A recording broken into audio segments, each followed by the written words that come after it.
मलामत होवे लाख, दुनिया काफिर काफिर आख दी तू आहो आहो भाग। कि दुनिया तुम्हें पापी कहे, दुष्ट कहे, झूठा कहे, कपटी कहे, फंडी कहे, ढोंगी कहे, लेकिन ढोंगी पाखंडी झूठे बनना नहीं। आप सभी को प्यार भरी राधा स्वामी जी।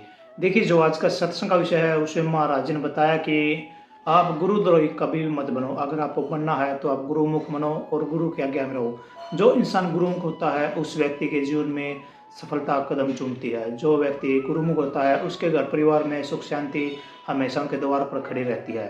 और साथ ही सतगुरु महाराज जी ने बताया कि नाम को एक जगह लगाने के लिए, नाम को अपने मन में लगाने के लिए आपको मन को स्थिर करना पड़ेगा। अगर आप मन को स्थिर करना चाहते हो तो आप ध्यान में बैठो, आप सभी बुरी आदतों से छुटकारा पाओ, तभी आपका मन स्थिर हो पाएगा, तभी आपका मन पाक सा पवित्र हो पाएगा। और साथ ही सतगुरु महाराज जी ने बताया कि नाम ही हमारा एकमात्र ऐसा साधन है जो हमें अपने मंजिलों तक पहुंचाता है, जो हमें अपने परमात्मा से भी लेकर जाता है और हमें मोती ज्ञान कराता है।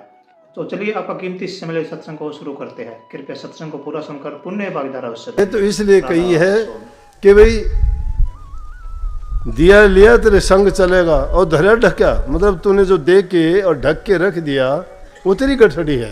अगर खोटे मंदे करके ढक दिया तो खोटे मंदे मिल जाएंगे तुझे। अगर तूने अच्छे करके ने अपनी गठड़ी बांध ली तो अच्छे जाके खोल लिए। तो जिसके ने जो कुछ कमाया है वो अगले जन्म में उसको मिलेगा। और ये हमारी और यह मिथ्या बात नहीं है, ये कोई बनावटी बात नहीं है। हर जीव को अपना लेखा देना पड़ता है, कर्म का लेखा सबको देना पड़ेगा। लेकिन आप कह सकते हो तो फिर दुनिया में रहें कैसे? ये दुनियादारी में तो सब प्रकार के लोग हैं, परेशान कर देते हैं। यही जीवन है, यही बात सीखने की है, जो परेशानियों के बीच भी न घबरा के और उस प्रभु के नाम पर अडिग रहे। महात्माओं के उदाहरण देखिए, भीलनी का उदाहरण देखिए, अडिग रही राम के नाम से कि गुरु ने कहा था रामचंद्र जी मेरे पास आएंगे, आए कि नहीं आए। मीरा ने कहा था कि मेरे तो गिरधर गोपाल, कोई परवाह नहीं की किसी की, जहर दे दिया गया कोई असर नहीं, सब दुश्मन बैरी हो गए कोई असर नहीं, कोई परवाह नहीं की। तो इस दुनिया में रहने के लिए इस प्रकार से रहना चाहिए जिस प्रकार से कमल का फूल कीचड़ में रहता है। कमल का फूल कीचड़ में जरूर खिलता है, कीचड़ कितना भी ऊपर बढ़ता चला जाए फूल उसके अंदर नहीं डूबता, ऊपर ही रहता है। नेक इंसान, नेकी करने वाले, भक्ति करने वालों को अपने आप को उस कमल की भांति उस कीचड़ से, उस दलदल से ऊपर रखना चाहिए, उसमें फंसना नहीं चाहिए। दुनियादारों की नकल करके हमें उन जैसा नहीं बनना चाहिए। बुल्ले शाह की तरह उनको यह कह देना चाहिए कि बुल्ला आशिक रबदा, मलामत होवे लाख, दुनिया काफिर काफिर आख दी तू आहो आहो भाग। कि दुनिया तुम्हें पापी कहे, दुष्ट कहे, झूठा कहे, कपटी कहे, फंडी कहे, ढोंगी कहे, लेकिन ढोंगी पाखंडी झूठे बनना नहीं। बनो सच्चे, सांच को आंच नहीं ना। अगर झूठे बनोगे तो जूत लगेंगे भाई, जेल में जाना पड़ेगा। फिर तो ये कानून भी सजा देगा और आगे जाओगे तो परमात्मा के कानून भी सजा देगी। ऐसे काम ना करो जिसके कारण दोनों हमारे दीन खराब हो जाएं। कभी वो बने कि दोनों दीन से गए पांडे हलवा मिला न मांडे। कदे हलवा खाने की सोचते और कदे हलवा के छोड़ के वो खत्म हो जाए, रोटी की तरफ जाओ जब तक रोटी भी खत्म हो जाए। जो मिलता है उसी में सब्र करके काम करो। या फिर उसे मुर्गा भी की तरह से, मुर्गा भी जल में रहती है,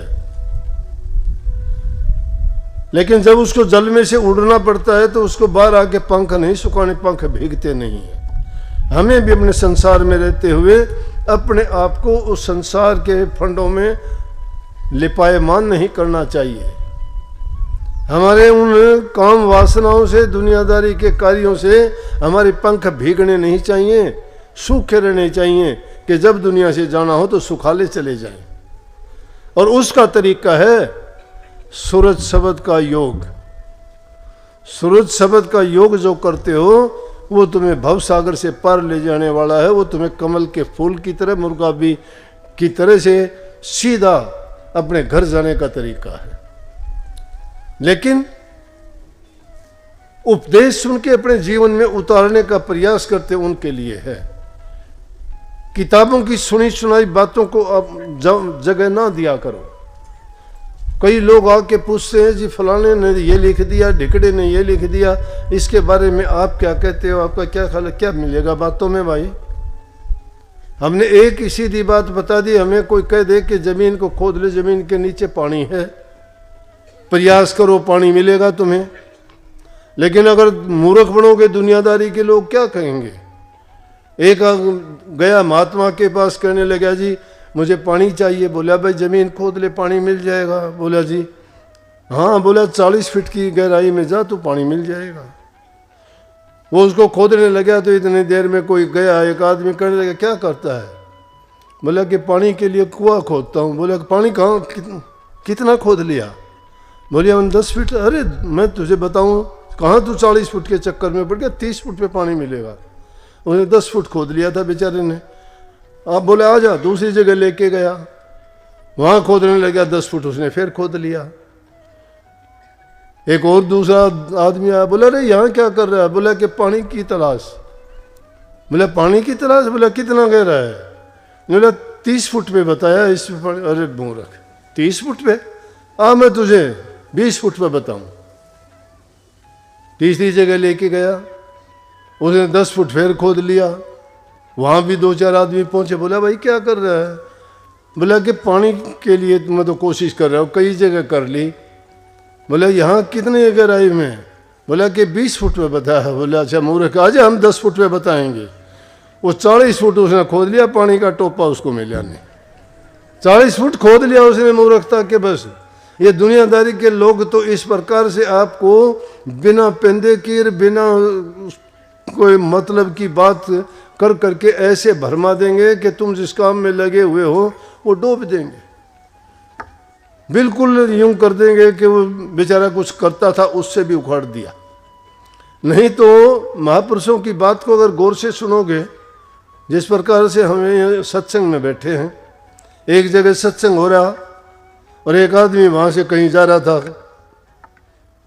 बाहर, तो उसने घोड़े पे सवार था, सामान बांध रखा था। उन जमानों में तो टाइम लगता था कहीं दूर जाते तो। वहां खड़ा होके देखने लगा, जैसे हम यहाँ हर कोई घोड़े पे जाता हुआ देख लिया, आजकल तो घोड़े कार होगी। तो कहने लगा लोगों से, बोले खड़े थे बाहर, जो बड़े बड़े चौधरी थे बाहर खड़े थे, उनसे पूछने लगा अरे ये इतनी भीड़ किस बात की लगी है भाई? बोला जी भीड़ क्या लगी है, यहाँ पर एक पंडित जी कथा करते हैं। बोला इतनी भीड़? बोला कि हाँ। बोला जी रोजाना कथा होती है। अच्छा, जाके बैठ गया, घोड़ा बांध दिया, जाके सत्संग सुना। सत्संग में बात चली हुई थी, भाई ये जीव समझ नहीं पाया, जीव अपना कर्म भोगता है, ये पाप कर्म करता है तो नरकों में जाना पड़ता है, अगर अच्छा काम करता है तो इसको मुक्ति मिल जाती है, अगर ये पुण्य दान करता है तो इसको स्वर्ग बैकुंठ मिल जाते हैं, तो इसका ये जीवन भी सुखी होता है, वो भी सुखी होता है। अगर दुनियादारी के पचड़े में फंसता है तो इसको दुख ही दुख भोगने पड़ते हैं। उसको भी वो बैराग की बात थी, सुन के बैराग लग गया। बोला कि भाई महात्मा जी ने बात तो नेक बात बताई है, क्या जीवन है ये? बोला कि कोई कब भरोसा नहीं चला जाए दुनिया से, इसलिए जो प्रभु की भक्ति करता है उसका जीवन सफल हो जाता है। बाहर आया, आने के बाद में उसके तो विचार बदल गए। कुछ देर की वाणी सुनने से ही, जब हम वाणी को एकाग्रचित होकर सुनते हैं और अपनी तुलना करके देखते हैं कि हमारे अंदर ये गुण हैं, या फिर अगर सच्चे हैं तो हम ये भी सोच लें कि क्या हमारे अंदर ये अवगुण हैं, क्या हम इस चीज़ के काबिल हैं, क्या हम जो काम करते हैं वो नेक काम करते हैं, क्या हमारे काम से किसी को तकलीफ परेशानी तो नहीं होती? अगर किसी को पीड़ा दे देते हैं मन से, वचन से, कर्म से, तो धिक्कार है। हमें ये विचार करना चाहिए कि हमारे वचन से, हमारे कर्म से और हमारे ख्याल और सोच से किसी को भी किसी प्रकार का दुख दर्द नहीं होना चाहिए, क्योंकि कुदरत का नियम है, जो इंसान जिसको जैसा देगा वैसा उसको मिलेगा, रोक नहीं सकता कोई भी। जो जैसा करता है उसको वैसा मिलेगा, अटल नियम है ये। हमारा तुम्हारा बनाया हुआ हो तो हम बदल देंगे, लेख बदल देंगे, दूसरा लिख देंगे, लेकिन वो लेख बड़ा पक्का है, उसको ना मिटने वाला कोई ना बदलने वाला है, वो तो पक्का चलेगा। सृष्टि जब तक रहेगी तब तक वो चलेगा। बाहर आके विचार किया, क्या लेना क्या करना घोड़े का, घोड़ा दे दिया किसी को, घोड़ा ले जावे, सामान था वो भी बांट दिया सब, और खुद पैदल निकल के और पहुंच गया अपने हरिद्वार की पहाड़ियों में। वहां जाके गंगा के किनारे बैठ के 12 बरस तक तप किया उसने। वो बैराग की बात सुन के वैराग्यवान हो गया। उसने उस भक्ति में अपने आप को इतना मतलब तप में लीन कर दिया कि दुनियादारी से बिल्कुल अलग हो गया। जब वो एकदम विरक्त हो गया संसार से 12 वर्ष के बाद में, वहाँ से वापस मुड़ के देशांतर के लिए आ गया, वो घूमने फिरने के लिए, क्योंकि उसने अपना काम कर चुका होता है। आप भी अगर सूरत शब्द के अभ्यासी हो ना, तो ये चिंता ना किया करो, ये रोज रोज की कहानी ना किया करो, ये रोज रोज के शापे घालने और रोना धोना छोड़ दिया करो। कुछ दिन के लिए अभ्यास में अपने आप को लगाओ, और जब उस अभ्यास में लगाओगे तुम्हें वो जब अपनी सूरत को ऊपर चढ़ाना आ जाएगा, उन रूहानी दर्जों से ऊपर जब चढ़ जाओगे और जब उन चीज़ों को हासिल कर लोगे, फिर आपको पूछने की ज़रूरत नहीं रहती। ये लोग जो रोज आके बोलते हैं ना, मेरा सुमन नहीं बनता, मेरा अभ्यास नहीं बनता, मेरा ये नहीं होता, वो लोग झूठे हैं, वो करते नहीं हैं, उनको करना आता ही नहीं है। अगर और कुछ करना चाहो तुम कठिन से कठिन काम कर लेते हो, ये काम तो बहुत ही आसान है, और मैंने उसका सरल से सरल तरीका बता रखा है। सरल से सरल तरीका यह है कि जब भी तुम अभ्यास में बैठते हो भूल जाया करो, मन से बैर विरोध बुरी भावनाओं दुर्भावनाओं को बाहर निकाल दिया करो। एकदम पाक और साफ होके पवित्र होके शुद्ध विचार और शुद्ध ख्यालात से जब बैठोगे, मैं कहता हूँ सिमट जाओगे अपने अंदर में, तुम्हें अपना खुद का ख्याल नहीं रहेगा। और जब उस ज्योति के उस नूरानी रूप के, लेकिन हम क्या करते हैं, हम वो उस ओर जाते ही नहीं हैं। सुमन जिन चीज़ों का हम रात दिन करते हैं, वही ख्याल में हमारे बसी हुई है, वो चीज़ आएंगी, एकांत में भी वही आएंगी।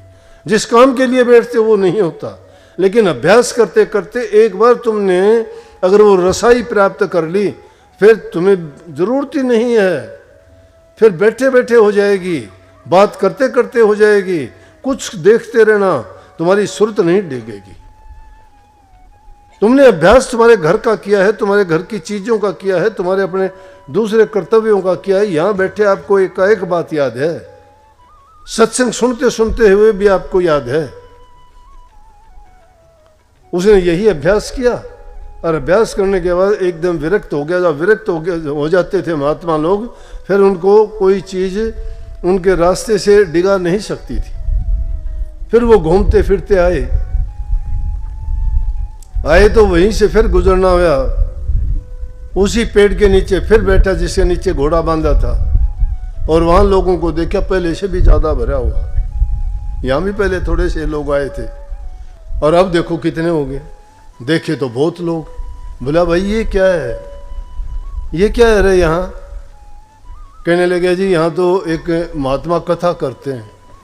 याद आ गई उसको भी, ये कथा का निकाले उड़ा तो मैं आया 12 वर्ष में कि कथा ने काट लिया था मैं दुनिया से। बोला भाई कथा कौन करता है? बोला एक पंडित जी हैं। कितने साल से? बोला जी 18 साल हो गए उनको। बोले यहाँ यहीं करते हैं कथा, वही करते हैं रोज़ाना। वो एक कथा, वो एक पंडित जी, वो एक जगह रोज़ाना करते हैं। बोले अच्छा। बोले यार कमाल के बेशरम लोग हैं।